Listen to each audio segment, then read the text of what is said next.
रामेश्वर कॉलनीतील लाकूड साठ्याने खळबळ. नियम धाब्यावर बसवले का? जळगाव शहरातील रामेश्वर कॉलनी परिसरात नमस्कार मॉलच्या मागील बाजूस असलेल्या 2 प्लॉटवर मोठ्या प्रमाणात लाकडाचा साठा करण्यात आल्याने परिसरात चर्चांना उधाण आले आहे. संबंधित सॉमिल अन्य ठिकाणी कार्यरत असताना एवढा मोठा साठा वेगळ्या ठिकाणी का करण्यात आला, याबाबत अनेक प्रश्न उपस्थित होत आहेत. स्थानिक नागरिकांच्या मते संबंधित साठ्यासाठी आवश्यक परवानग्या घेण्यात आल्या आहेत का?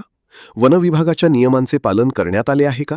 तसेच सॉमिलच्या अधिकृत जागेऐवजी अन्य प्लॉटवर मोठ्या प्रमाणात लाकूड साठवण्यास मंजुरी आहे का? अशा अनेक मुद्द्यांवर प्रशासनाने स्पष्टीकरण देणे आवश्यक आहे. विशेष म्हणजे साठवलेल्या लाकडावर आवश्यक हॅमर मार्क आहे का, त्याची नोंद संबंधित अभिलेखांमध्ये आहे का, आणि लाकडाचा स्रोत नेमका काय आहे याचीही चौकशी होणे गरजेचे असल्याचे नागरिकांचे म्हणणे आहे. वनविभागाच्या नियमांनुसार लाकडाची खरेदी, वाहतूक आणि साठवण या संदर्भातील सर्व नोंदी, परवानग्या व स्टॉक रजिस्टर अद्ययावत ठेवणे बंधनकारक असते. त्यामुळे या प्रकरणात संबंधित कागदपत्रांची तपासणी होणे आवश्यक असल्याची मागणी जोर धरत आहे.